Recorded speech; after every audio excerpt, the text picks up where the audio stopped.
In case you were wondering why I didn't make a video covering the Jets' really bad third period collapse against the Edmonton Oilers on Saturday night, it was mostly because of the fact that I didn't want to cover it. As a Jets fan, sometimes even on this YouTube channel where I'm trying to cover games and give my opinion and share it so that more Jets fans can hear it and we can kind of, build this back and forth and whatnot, there are times even then with me trying to do this that I just can't bring myself to record a video after a game. And that was one of those games where I just couldn't. I needed to take the day off. I needed to not record that night. And I didn't even want to talk about it at all because in my opinion, that game to me is the definition of insanity, and that video I would make about that game is the definition of insanity. And I like to think of that because of the fact that there's a lot of people on the Winnipeg Jets organization right now that are living the definition of insanity right now within every time they dress the lineup they dress and go up every night. And that's what this game felt like, and that's why I want to take this video to kind of talk about my concerns from those games and honestly throughout this entire season, and kind of talk about where I think this team needs to shift its gears to kind of become a better team and excel past where it currently is. Because don't get me wrong, the Jets right now as they currently are a very good team. They have a lot of strong points, but the problem is that in my opinion, although they have a ton of strong points, there's a lot of negatives that are holding them back. And some of the negatives are small and you can work around it if you're a competitive hockey team. But there are those few little tiny things on every team that's very close to cup competing that's just not quite there yet. That one kind of piece that holds you back from being that elite contender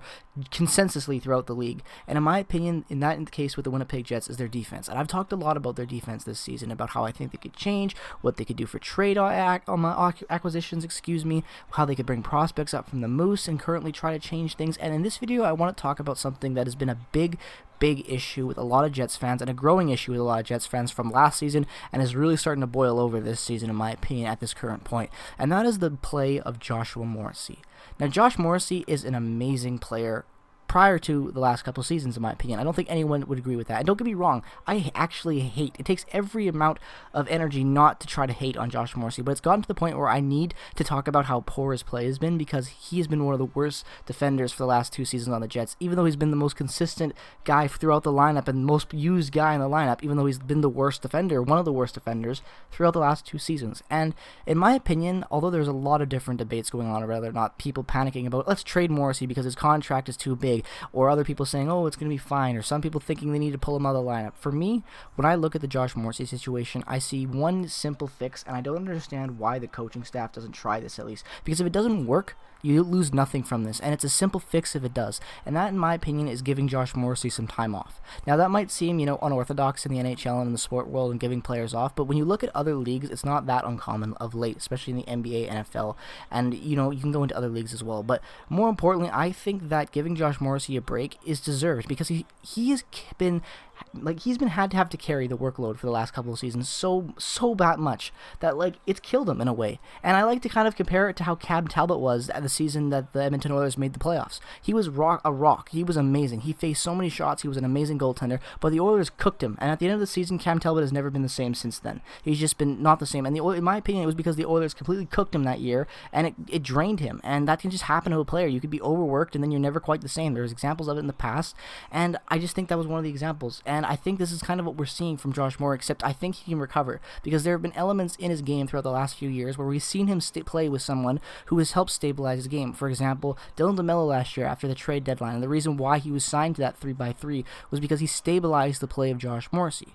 And, you can look at Josh Morrissey's advanced stats, because I'm not a big advanced stats guy, but I'm trying to learn more about it, and I'll throw them on right now for you guys, and you can see exactly what I'm talking about and how bad Josh Morrissey's advanced stats has been, because this isn't just the eye test, because he fails the eye test a lot too.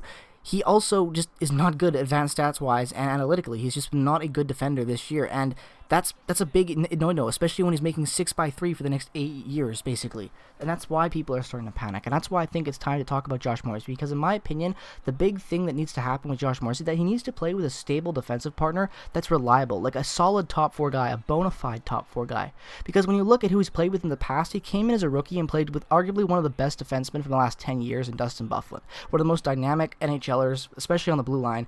in a long time. And in his rookie years, he wasn't as much as a two-way type of defender as he more held back, played well defensively, and worked on his defensive game at the NHL level. I really noticed that in his first couple seasons because he was more of a dynamic two-way type of defender in the WHL when he played with Kelowna, Prince Albert, and whatnot when he was very good there. And even in the Moose, he was a pretty good two-way guy with a lot of upside. We knew that was Josh Morrissey's game going into the NHL after the Jets drafted him in the first round, 13th overall in 2013. And then when you get to his rookie year, obviously in his first one game played, he didn't put up any points. When you get into his actual full year, in 82 games played, he put up 20 points in 6 goals, 14 assists. That's pretty good for a two-way guy playing a full season as a rookie. And that was good, but in my opinion, even then with his two-way game, it could have been more offensive. He could have been a little bit more dynamic. He could have pushed the play more, but he didn't because he worked on elements of his game. Then you get into his other seasons where his offense and his points were really good for a two-way defender, and that's because he was playing with Dustin Byfuglien, for example. Then he went to play with Jacob Trouba when they start to develop into more prime players for the top 4 of the Jets. And they had very good, consistent top 4 play. And Josh Morrissey played as a consistent top 4 guy. And he wasn't a standout player. He was a solid contributing member of a top 4. And the problem is that the Winnipeg Jets couldn't see the future because obviously Josh Morrissey, as we can see now, isn't the type of guy that can carry a top 4. And that's not a knock on Josh Morrissey. It takes a certain type of player to be able to carry a defensive core. And you can't ask a guy who's been playing with some of the best top 4 that the league's seen in a long time. I'm not going to lie. I really liked that Jets top 4 back when they had Trouba. Even though I'm not a big Trouba fan, I still won't deny the talent. And they played very well. They had a very good defensive core where everyone leaned on each other.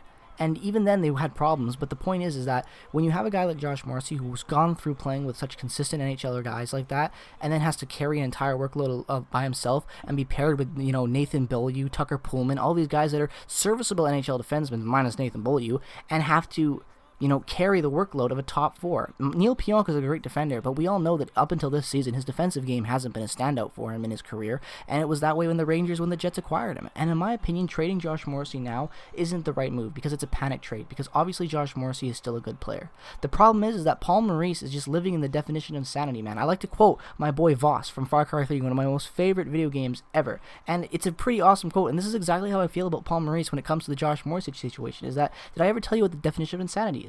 Insanity is doing the exact same fucking thing over and over again and expecting shit to change. And that is exactly what Paul Maurice and the coaching staff have been doing with Josh Morrissey for the last 2 seasons, is that he's throwing him out, overworking him, seeing he's struggling, and what does he do the next game? Pat on the back, Josh, go out there and try your best again. And it just wears a player down, it affects his mental state, and he collapses into a pretty crap defenseman. Look at the last game, for example. Josh Morrissey comes over on this play, all the way to the corners, leaving his entire area to cover his coverage defensively open in his own end. That is something you teach at a peewee level. But Josh Morrissey, being the overworked defenseman that he is, expects the puck to come out and doesn't expect his pairing members and also just the other personnel on ice to be able to manage the puck. And he comes over to help because he's worried that they're going to throw the puck in front to McDavid, and it's going to be a situation where he's one-on-one with Connor McDavid or whatever type of player draws back from the scrum and gets the puck if that's what happens. That's what Morrissey's worried about in that situation. You can look and see other instances where Morrissey's covering way too much because he doesn't have enough trust and feels like he has to cover for more than what he does, and that's exactly what it is. Look at Josh Morrissey when he has the ice when he has the puck in his own zone, or look at him on the power play. Look at Josh Morrissey in these roles where he's not the best at and has to be forced to kind of be that number 1 guy, and he consistently has issues with it. That's not Josh Morrissey being a crap defenseman, in my opinion. That's Josh Morrissey having to carry way too much of a workload. So I'm on the team, more of the team trade of the idea of bringing a trade partner in. I'm on team trade. We bring in a defenseman like Ekholm, we shore up that top 4, we actually give Morrissey a stable, legit top 4 guy that's consistent and is proven, and maybe it stabilizes his game a little bit. Because let's be real, Dylan DeMello isn't a top 4 guy. We thought maybe he was because he was okay, but he's shown what Dylan DeMello is. Dylan DeMello is just a better Nathan Beaulieu, in my opinion. And yeah, that can be good, but we're also overpaying Dylan DeMello now because we thought maybe he'd be the type of anchor to stabilize Josh Morrissey at a 3x3 deal. But that's not exactly what we're seeing so far from Dylan DeMello this year.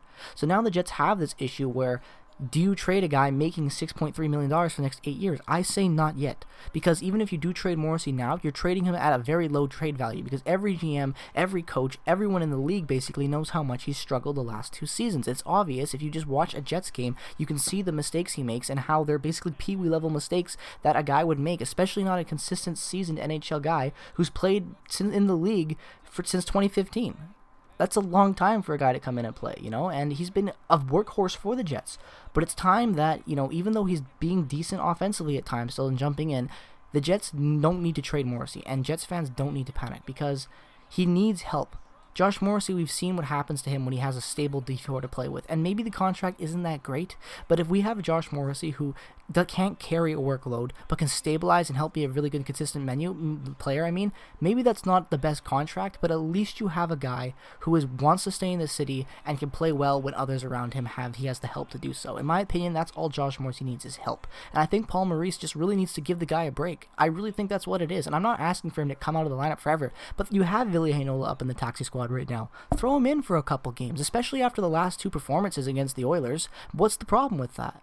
That's just my opinion, at least, right? And for people thinking, again, oh, don't rush prospects, I'm not talking about rushing a prospect, but there's a difference between giving a guy a night off and playing a rookie for a couple games. There's no harm in that whatsoever, and it's not rushing a prospect to give him 2 games to help give a guy who's worked non-stop for the Jets last couple of seasons and has to have done so much, and give him the night off for a change, because when he's clearly been struggling. Or do that with Tucker Pullman or somebody. That's not, a horrible thing to do when you have guys like Josh Morrissey having to completely carry a top 4 or it collapses. Look at Derek Forbort, for example. Derek Forbort was brought in to shore up Neil Pionk's defensively, and now even he has to jump in on the two-way rush and try to force plays because there's almost no one in the Jets D-core that can move the puck. And the Jets obviously have a problem with D-men moving the puck in the past, minus Bufflin, but they need to do better at incorporating guys in and just moving the rush. And I think giving Josh Morrissey the night off would be something very beneficial for this team. I think that he isn't a guy you need to trade, obviously. Even though the contract might look scary, you keep him, you find a guy that stabilizes him, you fix your defense. In a few seasons, you're going to have potentially Ville Heinola playing on a top 4 pairing anyway with Josh Morrissey, because I really do think that Ville Heinola will stabilize Morrissey. I've said that a lot. I like Ville Heinola's game, and I've liked what I've seen from him and Morrissey in the past, last year, and in the one game where Ville Heinola played against Ottawa. I thought that they played well together, and I'm looking forward to see how that pairing grows. I have a lot of faith in Josh Morrissey still. I don't think we should trade him, even though he's been terrible, because I just think he needs help. And honestly, who wouldn't if you're a guy like Morrissey, who has been literally shouldered with carrying an entire cup-contending defensive core, going night up against some of the top players in the league. So, what's going to happen to a guy when you overwork him? Exactly what we're seeing with Josh Morrissey. Simple hockey mistakes, missing plays, and just not being a consistent guy because he's been overworked. But let me know your thoughts down in the comment section below. Do you think Josh Morrissey has turned over a new leaf in his career and has just started to go downhill? Do you think that he needs a partner to stabilize him? Do you think he just needs help in general? Let me know all your thoughts down in the comment section below. As always, if you're a fan of the Winnipeg Jets, or more importantly, a fan of hockey, regardless of the team you root for, definitely consider dropping a subscription, as we're approaching that 1K mark, and I would appreciate any of your support to help us get there. Thank you so much for watching this video. Turn on notifications if you haven't already. Follow my Twitter link down in the description below, and I will see you guys in the next video. Peace, love, and positivity as always. Bye-bye.